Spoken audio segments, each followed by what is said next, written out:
How did you find out? I was devastated because I always thought that dyslexia was like the numbers and words jiggling around. I didn't think I would have it, so I was really upset. When I was 35 at college, I was doing an access course for HU, and the tutor we had picked up on the fact that maybe I'll be dyslexic. 11, around about age, when I was swapping from junior school to seniors, and the junior school didn't accept that I would need assessing for anything. My mum and dad, who were teachers, went to Bangor University and got me assessed there, paid that money for it. I was dyslexic at school and I got assessed at school. I used to work for the New Deal, which is a government programme, and part of that was screening young people for dyslexia. So I thought I better get screened myself to understand what they were going through and if I could help them at the end. I went for these basic reading lessons because I knew I couldn't, well, I could always read, I couldn't write. And I went for these basic, you know, you see on the telly these adverts with the little gnomes and that saying, you can't read, you can't write. Well, it was a few years ago, and it wasn't that particular one, it was that the kids would embarrass you. And I'd just got kids, so it really hit home with me, you know, that one day my kids are going to say, read this to me, Dad, or can you write, can you spell this? So I went for these basic lessons that all the colleges run. And when I was there, the woman basically said to me, you're wasting your time, you're dyslexic, it's not that you've just got a basic reading and writing problem. September 2001, I was assessed in the workplace by an occupational psychologist for the one reason, because he'd made an appointment. Well, he made several appointments to meet clients and assess them on the day, and it was a free appointment, so my boss deemed it would be suitable that I sat in on a full assessment to sort of experience what the clients felt like during an assessment. So I sat in on the assessment and I was told I was dyslexic. When and how? Oh God. I think I've always known I had a problem.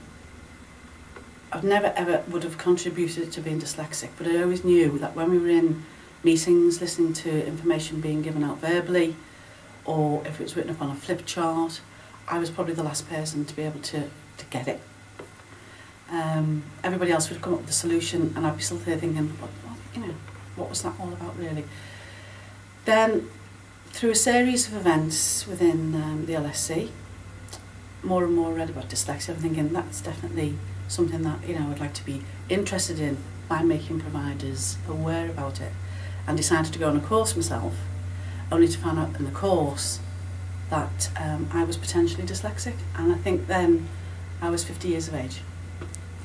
Relieved, yeah, that there was nothing really wrong with me. It was, that I was dyslexic. I think twofold really. First off, it was relief that I just wasn't a poor speller, bad reader and generally thick.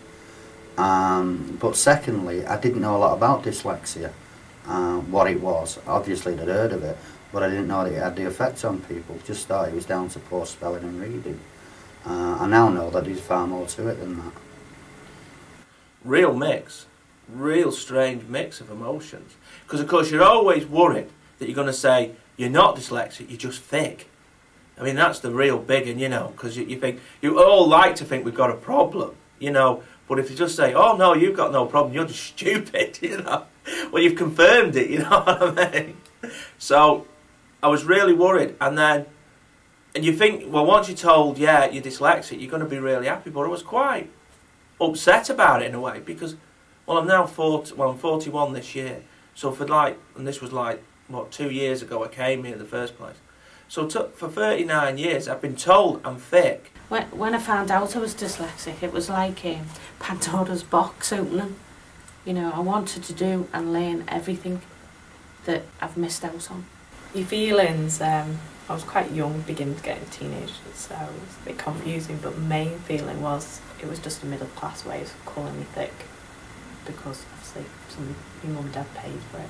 Were desperate to find out why I couldn't achieve. always done labouring jobs.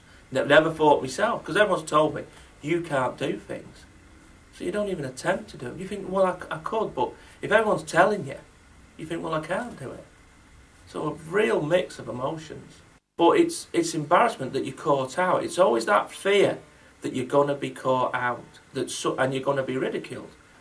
Mixed feelings, really. I was surprised. I was sort of, not shocked, but it upset me. But again, I suppose when I had time to reflect on the assessment, it gave me all the reasons why I was underachieving in certain areas. I truanted from school, did some, I've done some real wrong things in my life, but it's all because you're trying to show people you're not stupid. Right, okay, that question I'll answer in two parts. In the first part, I had to find out, first of all, that I was dyslexic. So that meant me go and have an assessment, and I was really apprehensive about that. Terrified, I think, probably is a better word. And I wasn't particularly looking forward to that. And then I had the assessment, which was very long, very tiring, only to find out that and confirm I was dyslexic. And at which point, actually, I was very relieved to find out that there was something that I knew I could actually pinpoint and say, that's my problem.